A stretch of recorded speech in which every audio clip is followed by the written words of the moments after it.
A gente vai chegando nesse tempo de fim de ano, a gente começa a pensar sobre como foi o ano que passou, sobre como foi esse movimento, o tempo que a gente utilizou.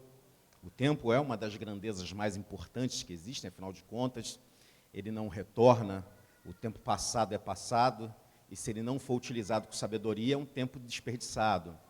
E a gente começa a fazer essas reflexões, e é importante que a gente faça.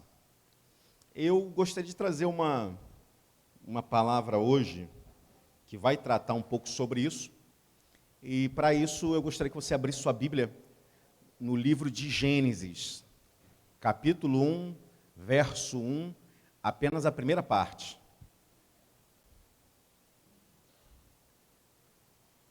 Gênesis 1, verso 1, apenas a primeira parte. Ótimo. Vamos ficar de pé? Acharam, irmãos? Amém? Porque qualquer dificuldade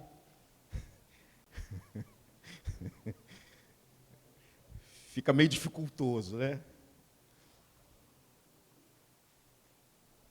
Obrigado. No princípio, Deus. Amém? No princípio, Deus. Vamos repetir todos juntos? No princípio, Deus. Obrigado, Senhor, pela tua palavra. Obrigado pelo confiança do Senhor.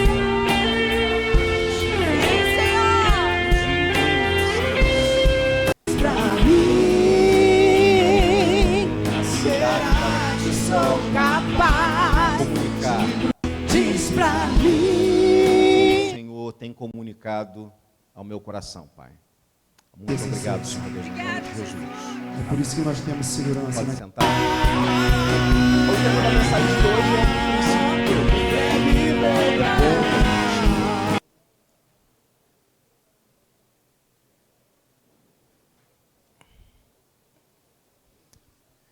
É importante a gente pensar nesses ciclos que se fecham na nossa vida, porque todo fim de um ciclo propõe a inauguração do início de outro ciclo.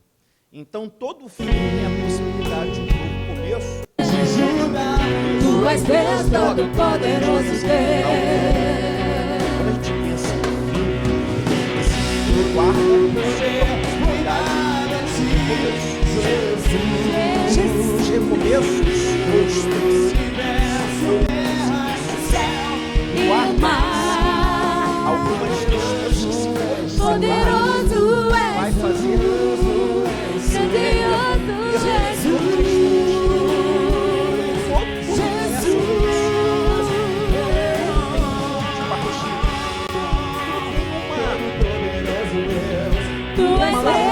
Todo-Poderoso Deus. E a largada da criação se dá aqui. No princípio, Tu és Deus Todo-Poderoso Deus. Esse é o Tu és Deus Todo-Poderoso Deus.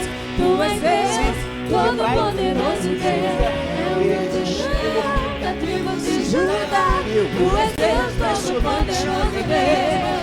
Tu és Deus Todo-Poderoso Deus. Tu és Deus Todo-Poderoso a Bíblia, ela não se diz de onde vem esse Deus. Judá, A Bíblia tu és Deus Todo-Poderoso Deus.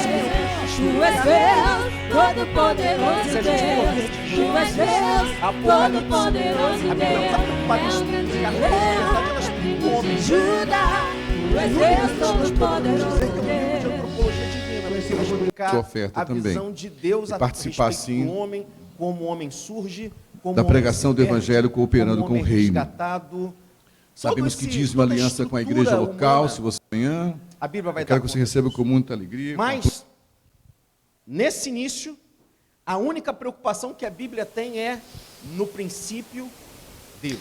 Graças Deus paz, é irmãos. posto no princípio, Amém. como parte Bom demais de estar aqui com largada vocês, de poder todas as participar. outras coisas. Isso significa que esse princípio, ele vai explicar muitos outros princípios. Quando o homem peca, esse o homem faz com que Deus seja retirado do princípio. E quando Deus é tirado do princípio, acontecem as maiores calamidades do gênero humano. O modelo de Deus é, no princípio, Deus. Pós-pecado, se transformou no princípio, o homem. O modelo do princípio de Deus foi abandonado. E aí esse homem começa novos ciclos, não a partir de Deus, mas a partir de si mesmo. Esse homem, ele não busca mais Deus para o início das suas etapas, para o início dos projetos, para os ciclos que vão surgindo. Quando Deus cria o casal e Deus diz, não deve comer, porque se comer, vão ser conhecedores do bem e do mal, não significa que o homem não soubesse o que era mal, mas significava, ou significa, que para o homem, mal era o que Deus chamava de mal, e bom era o que Deus chamava de bom. O homem ele foi invertendo toda essa lógica. Quando a gente fala de princípio, a gente está falando de propósito. A gente também fala de origem. A gente fala de essência. No princípio, Deus, ou seja, a essência de todas as coisas deveria ser Deus. A origem de todas as coisas deveria ser Deus. E no princípio, Deus responde às perguntas filosóficas que mais causam angústia em toda a humanidade. Porque a gente só sabe qual é o nosso propósito se a gente souber a nossa origem. Ou seja, quando a gente tira Deus do princípio, a gente já se perde no propósito. E quando Deus está no princípio, eu consigo responder de onde vim, quem sou e para onde vou.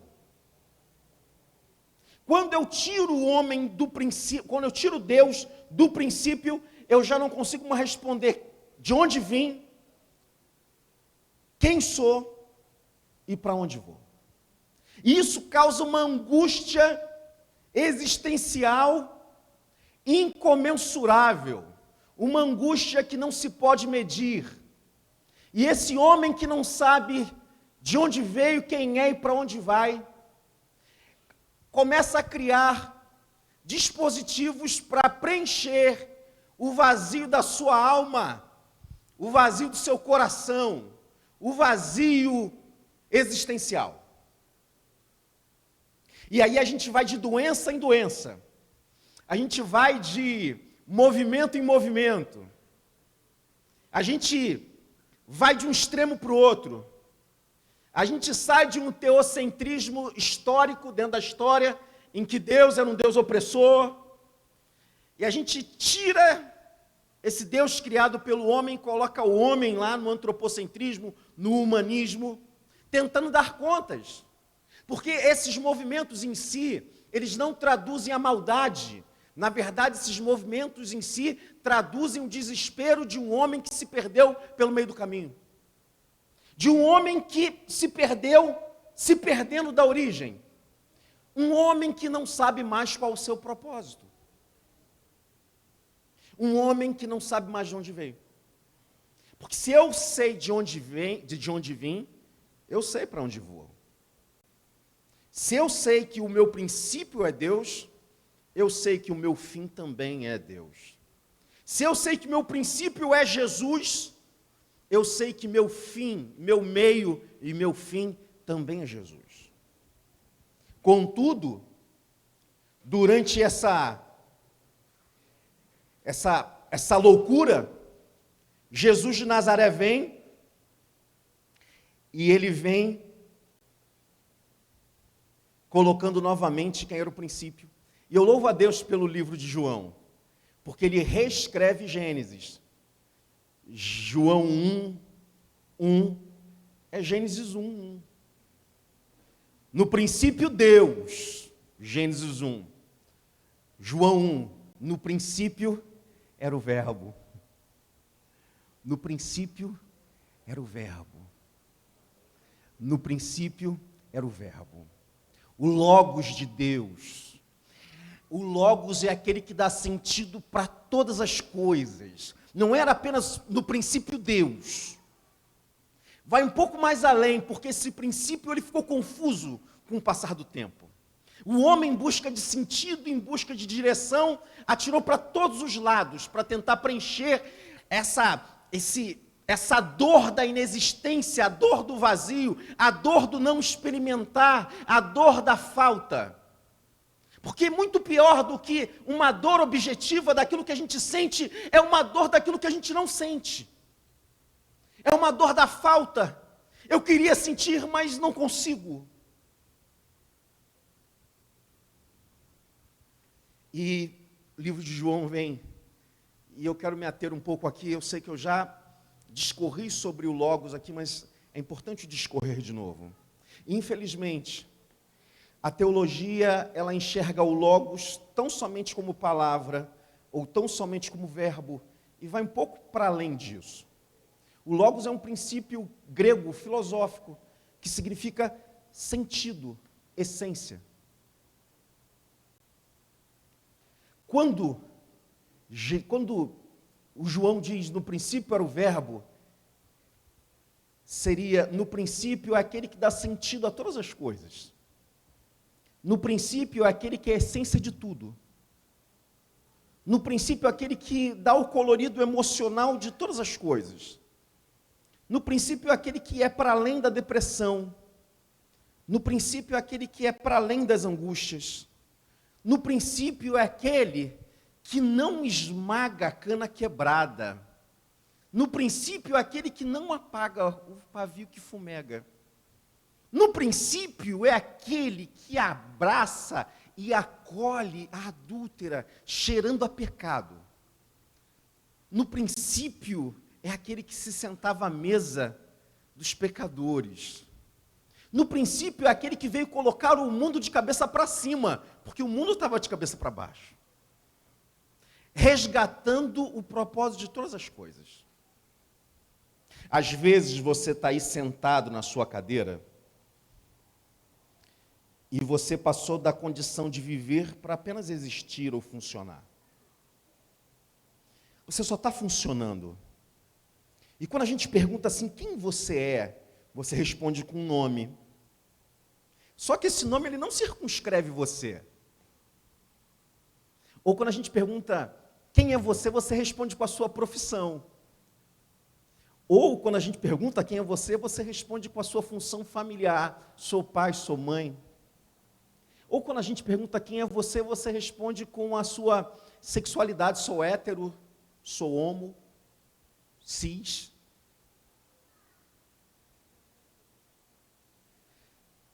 Essas são facetas e condições de quem está existindo, mas deixou de viver há muito tempo.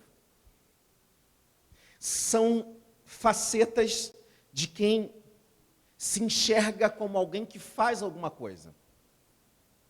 E no fazer a gente acaba se esquecendo quem a gente é. E a gente pensa que se nós fizermos cada vez melhor, nós iremos se sentir melhores. Isso dura algum tempo, mas essa dor dentro da gente não acaba.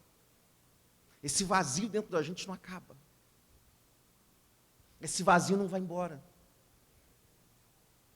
Uma das coisas que Satanás conseguiu imprimir dentro da nossa sociedade é que as máquinas estão cada vez mais se tornando humanizadas e os homens estão cada vez se parecendo mais com máquinas. Existe um esforço dentro da ciência tecnológica de fazer máquinas cada vez mais inteligentes, com inteligência artificial, cada vez mais humanas, mas, por outro lado, nós estamos nos desumanizando cada vez mais e nos tornando como máquinas, em que a gente precisa fazer, em que a gente precisa dar certo, em que a gente precisa representar alguma coisa, em que a gente precisa ser cada vez mais eficiente, em que a gente precisa cada vez mais dar resultados. E aí a gente se trata como mera máquina. E o valor está naquilo que o outro faz. Deixou de fazer, não serve mais para mim. O valor está naquilo que o outro me entrega. Deixou de entregar, não é mais valoroso para mim. O valor está naquilo que o outro é capaz de sustentar. Porque deixou de sustentar, não tem mais valor para mim. E a desgraça é que a gente não trata apenas o outro dessa forma, mas a gente começa a se interpretar dessa forma. A gente começa a se tratar dessa forma. A gente começa a se reconhecer dessa forma. Com máquinas cada vez mais humanas e pessoas se tornando cada vez mais parecidos com máquinas. No meio disso tudo, a pergunta para você nessa manhã é: onde você está nessa transição? Porque a gente até pode colocar a culpa dentro dessa sociedade com o capitalismo voraz. Sim. Sim. Porém, lançar a culpa apenas no capitalismo é fechar os olhos para milhares e milhares de anos que ficaram para trás, em que pessoas eram valorizadas pelo que fazia, e não por quem representava, com exceção a nobreza ou o clero. Gente comum como eu e você. A questão não é o capitalismo. A questão não é o feudalismo. A questão não é a monarquia. Porque qualquer sistema econômico ou político em que nós colocarmos o homem caído e pecador comandando esse sistema, ele apodrece esse sistema, seja ele qual for. Porém, se as pessoas forem lavadas e remidas no sangue de Jesus, com o coração convertido a Deus, gente justa e santa, a gente pode colocar onde essa pessoa, no lugar que for, que justiça será traduzida dentro de um sistema, ainda que seja um sistema a priori de opressão. Porque uma pessoa justa, num sistema de injustiça a priori, transformará esse sistema de justiça em um ambiente de justiça a posteriori. Se antes era injustiça e entra uma pessoa justa, depois a expressão da justiça será traduzida nas relações humanas e nas relações sociais dentro desse contexto. A questão é: onde você está no meio dessa transição? E isso tudo começa no começo. No princípio, Deus. A palavra princípio, príncipe e princeps tem a mesma origem, que é uma origem de autoridade. Príncipe, princeps, principado. Todo princípio aponta para uma autoridade. E quem você coloca no princípio é aquele que dará autoridade no transcorrer de todo o processo. A questão é quem nós estamos colocando nesse princípio. Porque no princípio universal, no princípio dos princípios, Deus. Nos princípios individuais, você tem a possibilidade de pôr Deus ou não. Mas existe um modelo. E qual é o modelo? É o princípio do princípio. Porque no princípio do princípio, Deus. Nos princípios nos quais você participa, quem tem estado na origem? Porque nós nos impressionamos com a estética. Poucas pessoas se impressionam com a estrutura, com o fundamento. Nós nos impressionamos com a estética. Nós nos impressionamos com a tinta, com a qualidade, se as paredes elas estão perfeitamente emassadas, se o porcelanato, o revestimento, a iluminação. E se algo não dá certo na estrutura, se algo não dá certo no fundamento,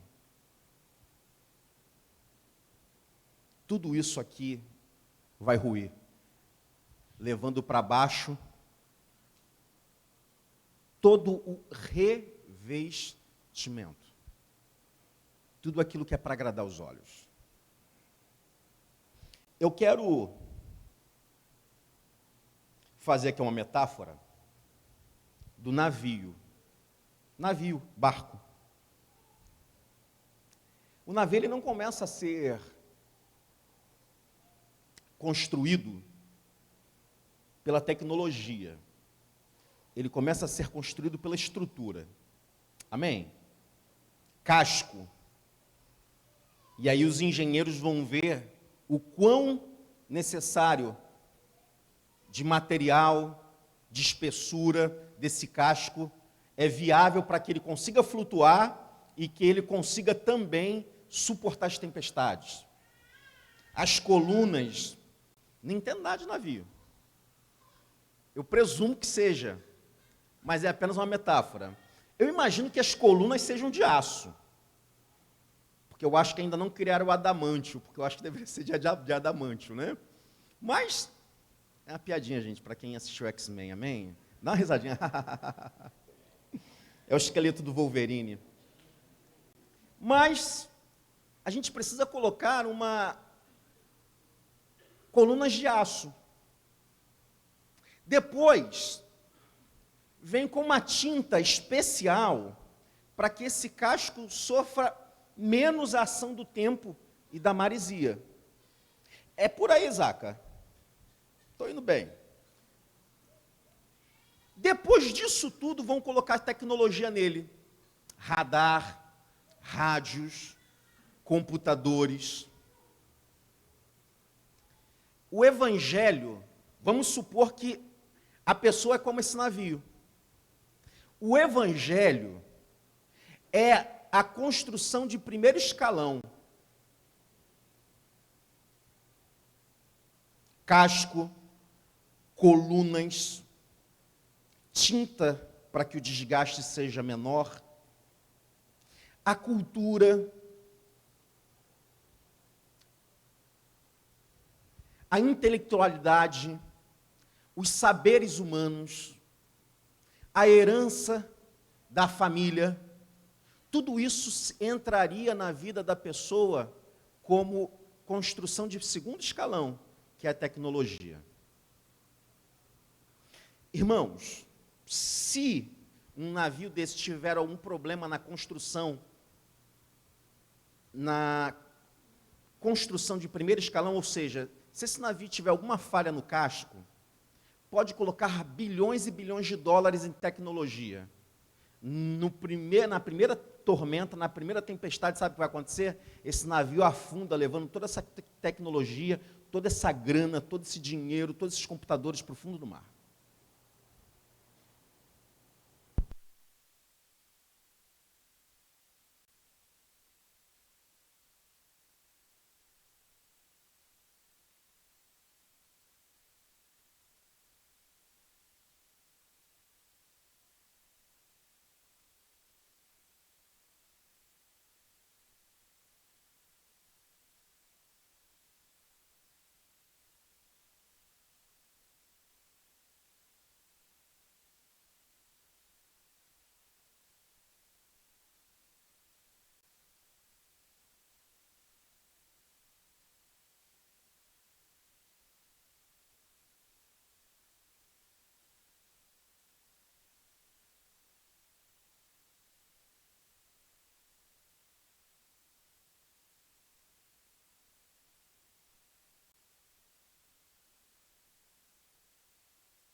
Esse navio, ele afunda, levando para o fundo do mar todo o esforço. Então, você pode até ser muito inteligente, pode conhecer tudo de filosofia, tudo de psicologia, você pode conhecer as ciências do mundo. Quando vem a tormenta, meu irmão, quando vem a tempestade, quando vem a angústia, quando vem a perda, quando vem a desgraça, o que nos mantém de pé é o Evangelho. As dores, as tragédias horizontalizam todos os seres humanos. Todos. Quando a desgraça bate a porta, quando a perda de um ente familiar bate a porta, a dor não sabe se é um doutor, pós-doutor, ou se é um analfabeto, dói do mesmo jeito. O que nos mantém de pé é a convicção em Cristo, da gente não viver pelo que vê, mas pelo que crê. De pregar para uma alma abatida e dizer: por que te abates, ó minha alma? A minha esperança está no nosso Deus. É esse movimento que nenhuma ciência humana é capaz de explicar. Agora, olha só que coisa interessante, irmãos. Oh, Deus. O casco foi feito e muito bem feito. As estruturas foram colocadas exatamente onde deveriam colocar. Mas houve um erro de projeto tecnológico no rádio, no radar. Ou seja, o evangelho foi bem sedimentado, mas houve um erro da família, houve um erro da cultura, houve um erro intelectual. Quando esse navio sai para a tormenta, com um erro no radar ou no rádio, no sonar, nos aparelhos de comunicação, vai vir a tormenta, sabe o que vai acontecer? Ele até pode se perder, mas ele não afunda. Ele até pode se perder, mas ele não afunda. Eu não sei de que família você veio, sabe por que às vezes você se perde, mas não afunda? É porque tem evangelho aí, tem evangelho do reino aí no teu coração, o evangelho está sendo pregado. É porque as famílias não são perfeitas, e não são mesmo, mas pode acontecer um erro, pode acontecer uma falha pelo meio do caminho, mas o casco é bom. O casco é bom, as estruturas de sustentação são boas. Isso é que sustenta esse navio, apesar de algumas falhas, apesar de algumas panes, ele não afunda lá nas regiões abissais do mar, meus irmãos. Quando a gente coloca Deus no princípio, é Deus cuidando do casco, é Deus cuidando de toda a estrutura. E o que vai ser colocado em cima dessa estrutura, que são os valores humanos, são importantes, mas não são imprescindíveis para uma boa navegação. Não são imprescindíveis para salvar quem está à deriva. O que é imprescindível é o evangelho do reino. E quando eu digo evangelho, não é religião evangélica. Amém, irmãos? O evangelho não gera evangélicos. O evangelho gera filhos de Deus e discípulos de Cristo. O evangelho não gera evangélicos. O evangelho gera gente capaz de amar os próprios inimigos. O evangelho não gera evangélico, o evangelho gera gente capaz de amar os inamáveis, seja de direita, de esquerda ou de centro. O evangelho gera gente capaz de perdoar o imperdoável, porque o imperdoável foi perdoado na cruz. E se o imperdoável foi perdoado na cruz, não existe ofensa que seja perpetrada contra mim que não encontre em mim eco de perdão. A minha vida precisa ser um eco de perdão para aqueles que me ofendem. Evangelho é Deus estava em Cristo reconciliando o mundo consigo mesmo, não imputando aos homens as suas transgressões. Deus estava em Cristo reconciliando todas as coisas. Nosso ministério não é o ministério daqueles que mais brigam. O nosso ministério é o ministério daqueles que são capazes de reconciliar e de criar pontes onde seria impossível construir pontes. Esse é o evangelho do reino. E Jesus vem trazendo uma proposta linda, porque no livro de João você começa assim: no princípio era o verbo, no princípio era o Logos, No princípio é aquele que dá sentido para todas as coisas. No princípio é aquele que é a essência de tudo. E quando a gente encontra a nossa essência, a gente descobre o nosso propósito. Deus está aqui nessa manhã para trazer de novo a sua essência, a fim de que você possa redescobrir o seu propósito. Quer descobrir qual é o teu propósito? É impossível descobrir o propósito sem voltar à essência. É impossível descobrir o propósito sem voltar ao princípio. É impossível descobrir o propósito sem voltar de onde viemos. De repente você está aí perdidão. O barco está aí à deriva. Senhor, mas no ano de 2021 me senti tão perdido. Mas você não afundou. E se você não afundou, tem evangelho. E se tem evangelho aí, o papai está sinalizando, como um grande farol dizendo, o radar pode dar ruim, o rádio pode dar ruim, mas existe uma luz apontando para você e direcionando, pode ir por aqui, porque aí há evangelho do reino. Muito mais do que religião. E Jesus, ele traz para nós, colocando o homem no seu devido lugar, quando ele diz assim, quem quiser vir após mim, negue-se a si mesmo. Em outras palavras, ele está dizendo bem assim, quem quiser vir após mim, saia do princípio. Saia da essência de acreditar que é tudo a partir de você. Quem quiser vir após mim, negue-se a si mesmo e tome a sua cruz.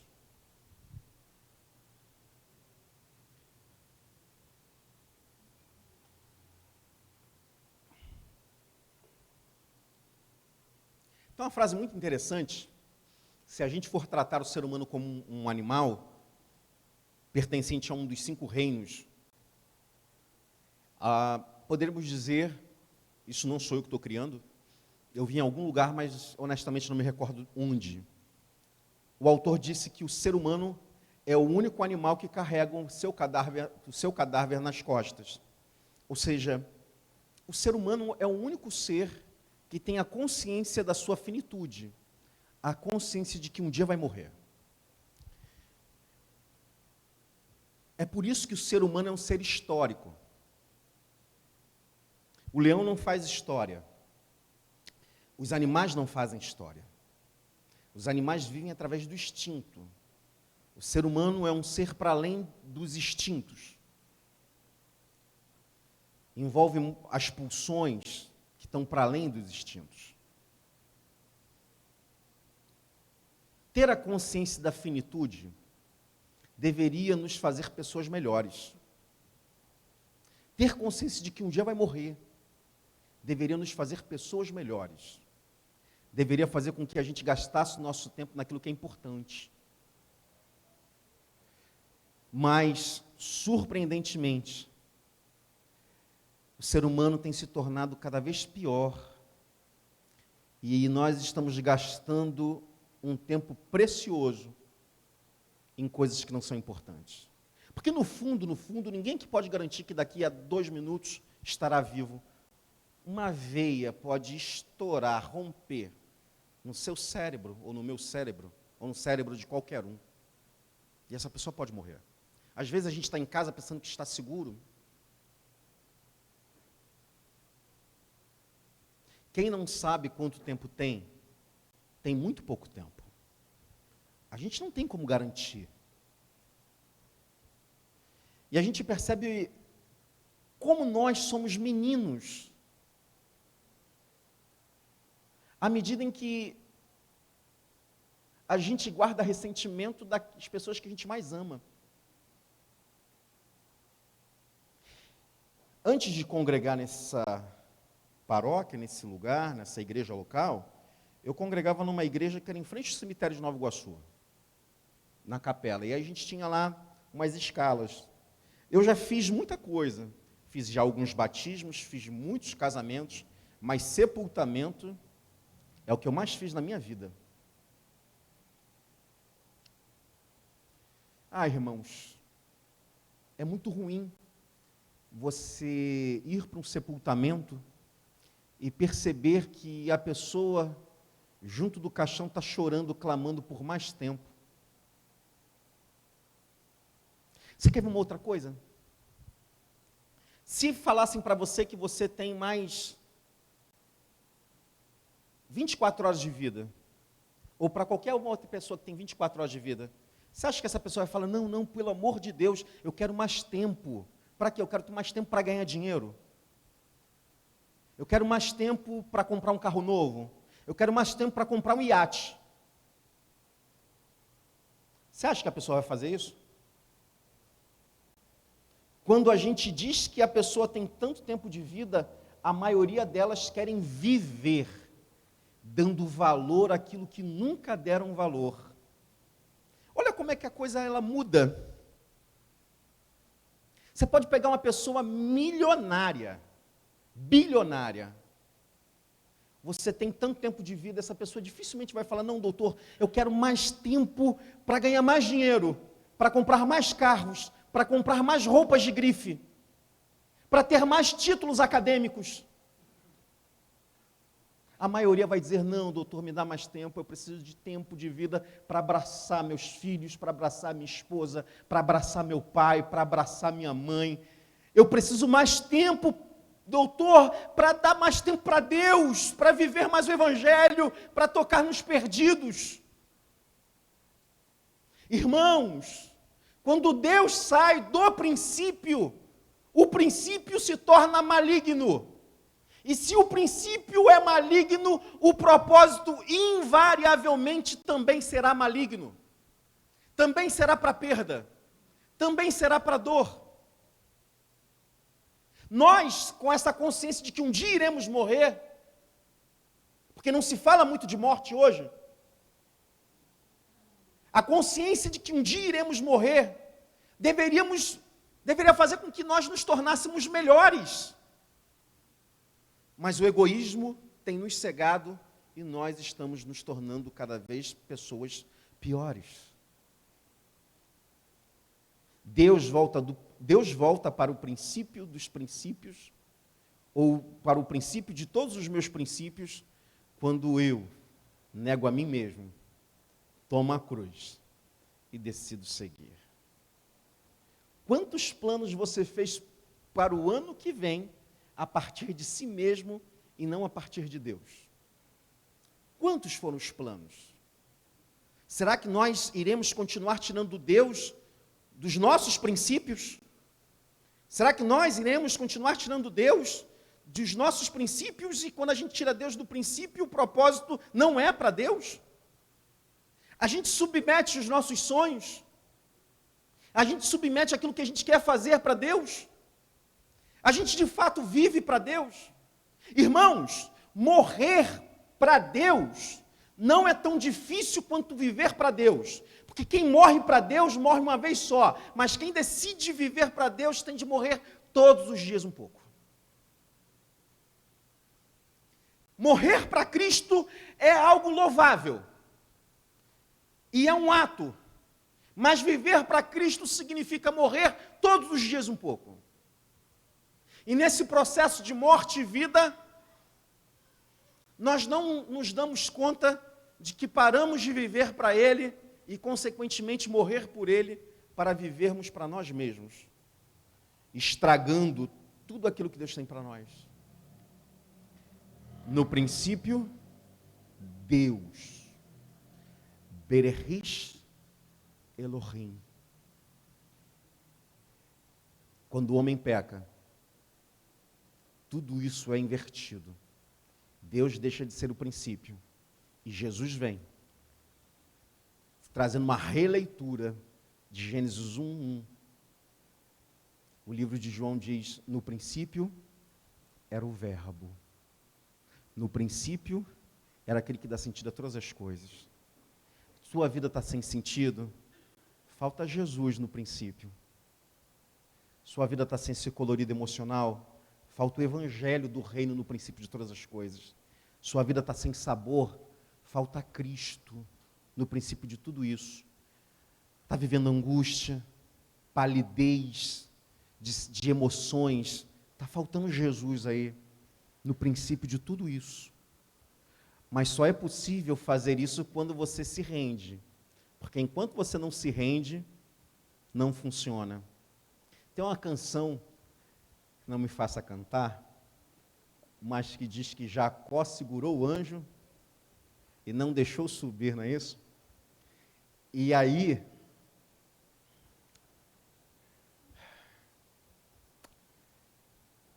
Jacó ganhou ou perdeu? Ganhou, mas perdeu. Olha só como é que o reino de Deus é lindo, né? Jacó só ganhou porque perdeu. Jacó só ganhou porque ele se rendeu. Com Deus é assim. A gente só ganha a parada quando a gente se rende. Tem muita gente que continua lutando ao invés de se render. Tem muita gente lutando quando deveria ter se rendido há muito tempo atrás. Deixa eu te falar uma coisa, Deus é incansável. Ele vai continuar lutando.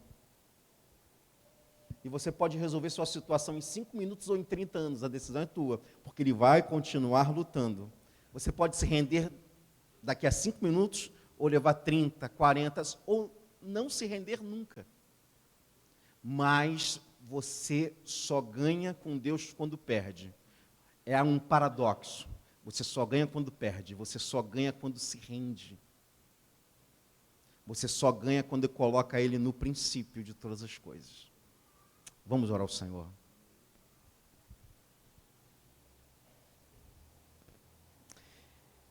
Querido Deus,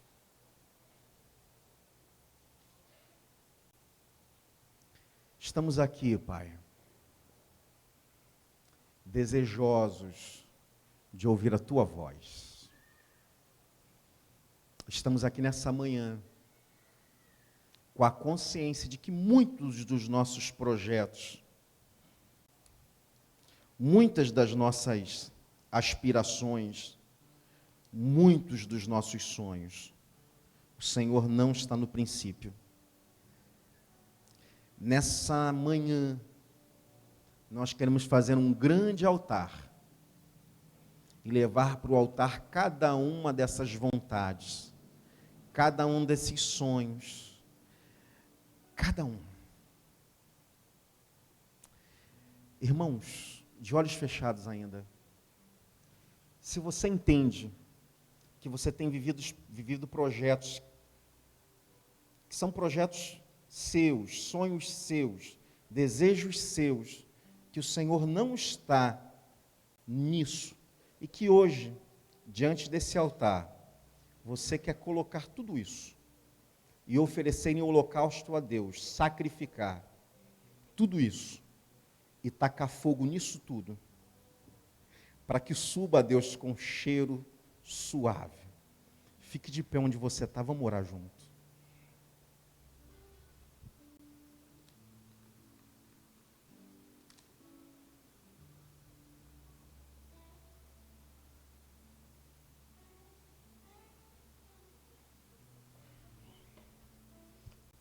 Porque quando a gente faz isso, quando a gente coloca no altar, Bereshit Elohim, no princípio, Deus. Senhor, estamos aqui nessa hora e colocamos tudo aquilo que o Senhor não é o princípio nesse altar. Simbolicamente, como uma metáfora espiritual, nós levantamos o cutelo nessa manhã e sacrificamos tudo isso, Pai, por amor ao Senhor. Que o Senhor seja o princípio, o meio e o fim de toda a nossa trajetória, Pai. Nós te louvamos, Senhor, porque algumas vezes nós nos perdemos pelo caminho, mas o Evangelho nos fez flutuar diante da tempestade e o mar não nos submergiu, não nos afogou, não nos matou, Pai. Em o nome de Jesus, Senhor Deus, espiritualmente nós sacrificamos nessa manhã, junto da lenha, do altar e de todos os projetos, sonhos e desejos, nós colocamos fogo, e que diante desse fogo, tudo isso suba ao Senhor com um cheiro suave, Pai.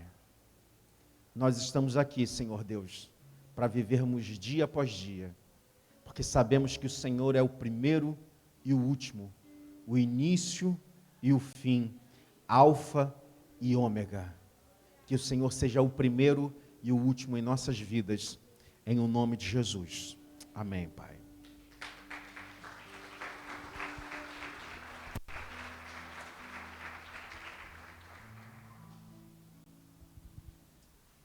Obrigado, pastor Hudson. Obrigado, pastor Hudson. Glória a Deus por essa palavra.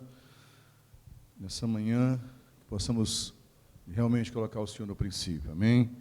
Para que a vida tenha o sentido que precisa ter nele. Falando em princípio e Deus, vamos apresentar uma criança ao Senhor hoje, consagrar ao Senhor, o Heitor.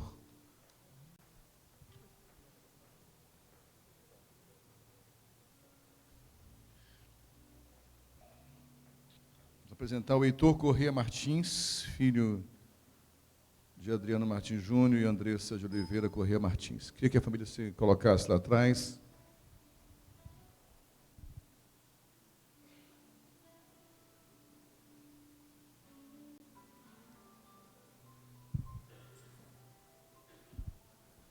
Quero convidar a igreja a ficar em pé nessa hora para em honra recebermos o Heitor.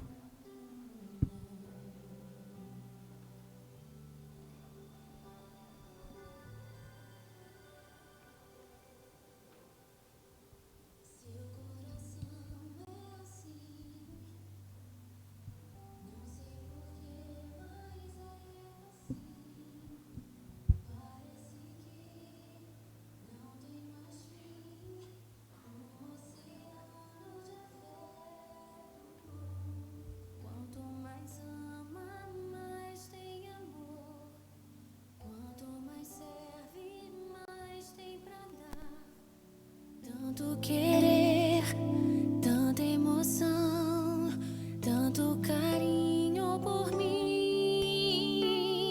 Seu coração é assim, flor que desabrocha a cada manhã, fonte de amor que é sem fim. Deus te fez assim pra cuidar de mim.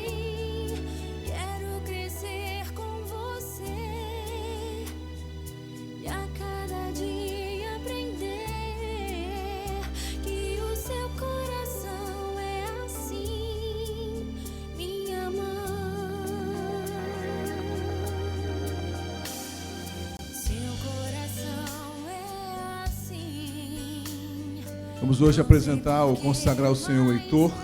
Né? Nós sempre temos dito aqui que a comunidade evangélica de Mesquita não tem a tradição de batizar crianças. E sempre pedimos aqui que respeitamos as igrejas que têm essa tradição, porque é uma questão de tradição, de fato. Não há nenhuma ordenança de proibitiva ou ordenativa para isso, é uma questão de princípio, né, como foi ensinado aqui hoje, de percepção.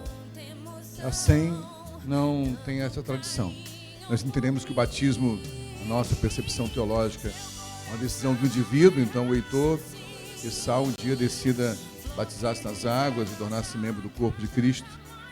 Então nós temos copiado o modelo, como igreja, uma parte do modelo, né? Na cultura judaica, de acordo com o que está registrado em Lucas 2:22, sobre Jesus, que fala: e cumprindo-se os dias da purificação segundo a lei de Moisés, o levaram a Jerusalém para o apresentarem ao Senhor. Então, na cultura judaica, o filho primogênito era consagrado ao Senhor, apresentado, e nós, como igreja, adaptamos esse modelo onde todas as crianças que nascem numa casa cristã é consagrada ao Senhor, apresentada. Eu costumo dizer que apresentada é uma forma simbólica, porque Deus já conhece o Heitor, né? Deus que sonhou com ele, planejou. Mas ao fazer isso diante da igreja, o consagramos também para que a vida dele seja dedicada a Deus. Nós entendemos também, Lúcio, que o pai é a primeira autoridade sobre uma criança. Então, antes de nós podermos consagrar essa criança, eu queria pedir que você orasse pelo seu filho. Pode pegá-lo no colo aí, mais uma vez. Olha lá, Heitor, de colo em colo, você está ficando treinado já aí, né? Quando seu pai vai abençoar você.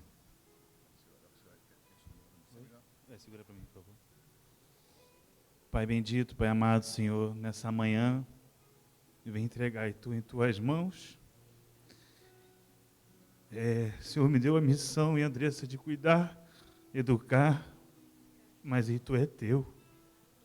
Foi o Senhor que me deu, nos deu, e que Heitor cresça sabendo que o Senhor é o único e suficiente Salvador da vida dele. Eu vou me forçar para mostrar o Senhor através da minha vida como pai, porque o Senhor sempre foi um pai para mim maravilhoso. E eu quero ser esse pai para o Heitor. Eu consagro o Senhor, meu filho, a Ti, Pai. Que ele cresça com saúde, com graça e sabedoria, Pai. Que ele nunca se desvie do Teu caminho. E se um dia ele se desviar, que ele retorne para o princípio. E que ele encontre em Ti um Pai maravilhoso que Tu és para mim. Muito obrigado por essa manhã maravilhosa. Muito obrigado pelo meu filho, Pai. E que ele cresça em graça e misericórdia, em nome de Jesus. Amém. Os 3 mãos para cá, vamos abençoar a vida do Heitor.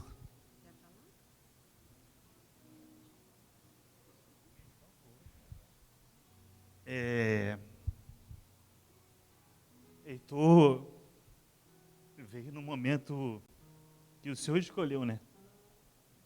Eu e a Andressa, para quem conhece a gente de perto, a gente é um casal muito organizado, muito metódico para a nossa vida, assim, planejando tudo. São 12 anos de relacionamento e conheci a Andressa aqui, nesse lugar. E Deus me deu você, me deu os sogros, cunhado, que me receberam muito bem. E nesses 12 anos, eu só tenho a agradecer por você na minha vida. E Deus ter essa casa aqui que nos acolheu, pastor Silvânia, muito obrigado. Quero te agradecer de púlpito, pelo pai que o Senhor foi para mim, pela pastora, cuidado com a Andressa, nos momentos de bate-papo lá no compartilhar. E Heitor veio num momento que nem eu nem você planejamos. Veio num momento que Deus quis. Descobrimos que ele estava ali, aquela sementinha estava crescendo. E ele veio com muita saúde, uma gravidez plena. A Andressa foi teve uma gravidez maravilhosa. Mas na semana que Heitor nasceu, eu vivi 2 extremos na mesma semana. De uma felicidade de nascer no dia do aniversário da minha mãe, e no dia dos pais. E no dia 10 eu perdi uma pessoa muito importante para mim, que foi o senhor Ademar. O meu patrão veio a falecer vítima de Covid. E aquela semana eu estava vivendo 2 emoções muito extremas. Do nascer e o do morrer. E hoje o pastor Hudson, com a sua sabedoria, pregou sobre isso, que muitos não falam sobre morte, mas a morte traz muitos ensinamentos para a gente. Ao mesmo tempo que eu estava perdendo uma pessoa importante, meu filho estava trazendo vida. E estava trazendo um princípio para a minha vida, que é continuar e viver para dar o melhor para ele. Tá? É isso que eu queria dizer. Muito obrigado por cada um aqui. O Heitor é o nosso príncipe, o nosso amor. Uma criança que não dá trabalho nenhum. Todo mundo pergunta, como é que é seu filho? Ele é lindo, porque trabalho ele não dá, não. Né? Ele é um garoto muito, muito maravilhoso. Só tenho a agradecer e obrigado pela oportunidade. Amém.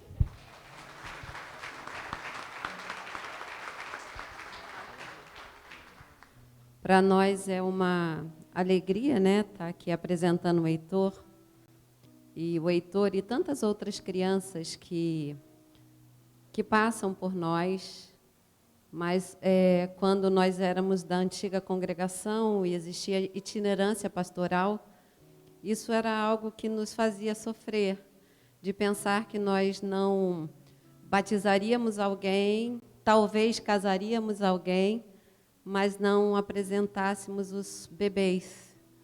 E hoje a SEM nos dá esse prazer. A Andressa chegou aqui pequenininha, moranguinho da igreja, e foi adolescente, jovem, batizou, namorou, casou, né? E agora a gente está aqui tendo a honra de apresentar esse bebê lindo, assim.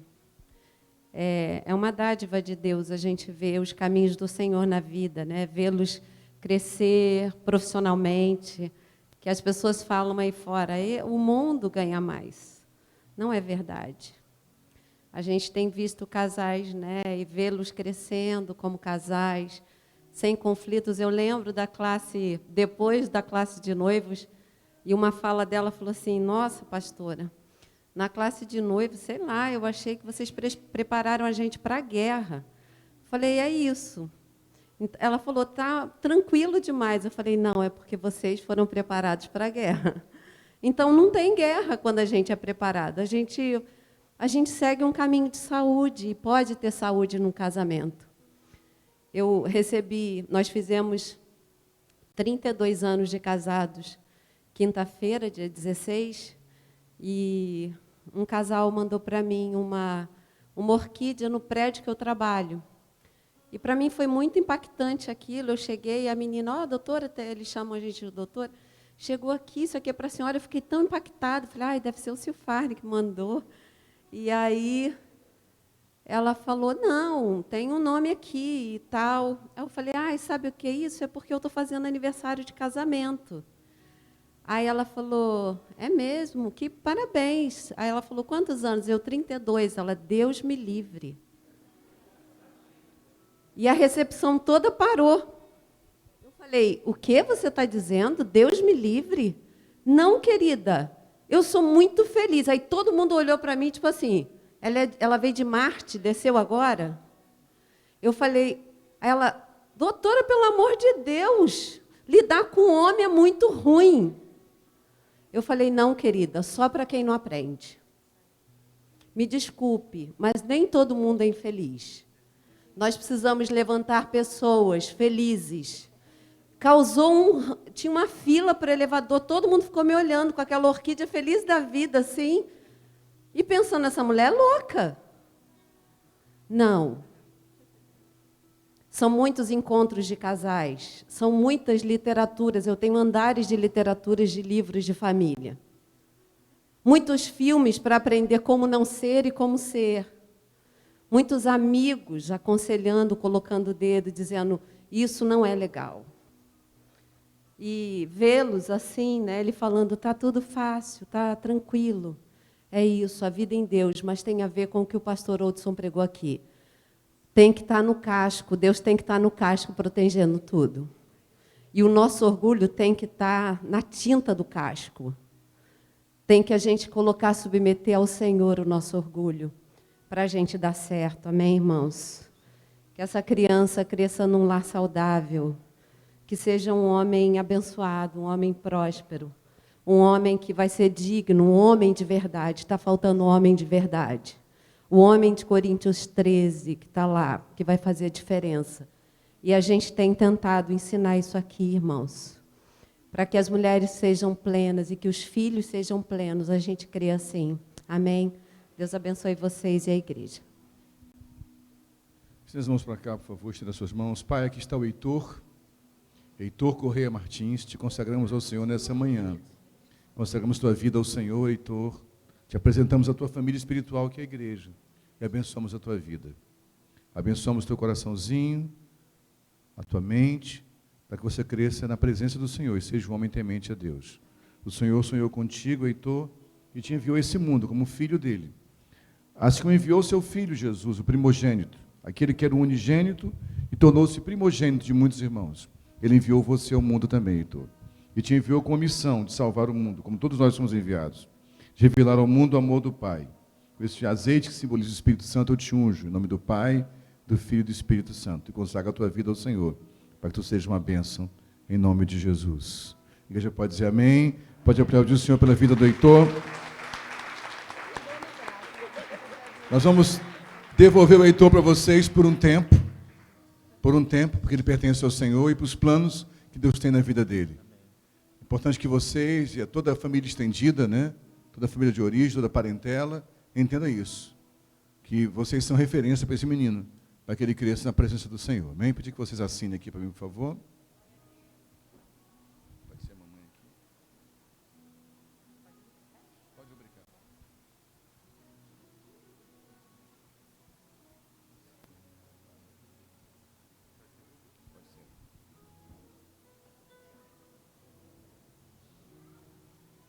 Certificamos que Heitor Correia Martins foi oficialmente apresentado ao Senhor conforme o exemplo de nosso Senhor Jesus Cristo. Mesquita, 19 de dezembro de 2022. Deus abençoe vocês, parabéns aos avós, parabéns à família, Deus abençoe a todos vocês, amém?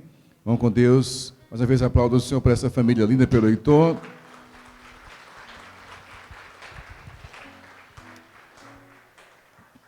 Agradecemos a Deus pela vida de todos. A chuva chegou, né? Na saída. Então, agradeço a Deus pela vida de todos vocês, que logo mais se esforcem para estar aqui às 19 horas. Nossa ideia era deixar o estacionamento iluminado para os carros ficarem guardados no estacionamento, mas com a chuva, o Zacarias me falou da preocupação de mexer com parte elétrica, né? Com chuva. Então, não sei se o Zaca está aí dentro. Está aí o Zaca, não? Vai ficar complicado, né? Ou vai vir mais tarde, não sei, vai tentar, né? Tá, então isso aí, obrigado. Luiz Carlos Zacarias, nosso diácono, vai tentar vir aqui às 5 da tarde, ver como é que está, se parou de chover, para puxar a instalação para lá, tá bom? Se tiver iluminado, você vai levar o carro para o estacionamento, senão tem que ficar na rua mesmo, não pode ficar aqui dentro, vai ter muita criança se movimentando. E aí, se ficar na rua, a gente vai precisar de um apoio maior, de mais varões aí, dentro do próprio presbitério, e você que seja voluntário, para estar do lado de fora olhando os carros também, tá bom, irmãos? Então, conto com vocês logo mais. Obrigado, Pai querido, por essa manhã tão linda, por essa palavra tão substancial que recebemos. Obrigado pela vida do Heitor, que foi consagrado ao Senhor no final desse encontro.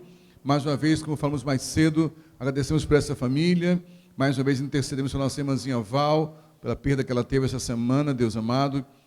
Esse misto de emoções, de hoje estar celebrando o seu netinho, sendo consagrado ao Senhor. Agora pedimos ao Senhor um dia na tua presença, que logo mais à noite o Senhor possa nos abençoar nesse evento que haverá aqui, para que tudo que fizermos glorifique o teu nome. Assim oramos e cremos, Pai querido, em nome de Jesus. Que a glória de Deus, que o amor do Pai, que a comunhão do Espírito, que a graça de Jesus, enfim, que a Trindade nos conduza para um caminho de crescimento no Senhor. Vá em paz, Deus abençoe a todos. Você pode dizer amém? Um bom domingo a todos, Deus os abençoe.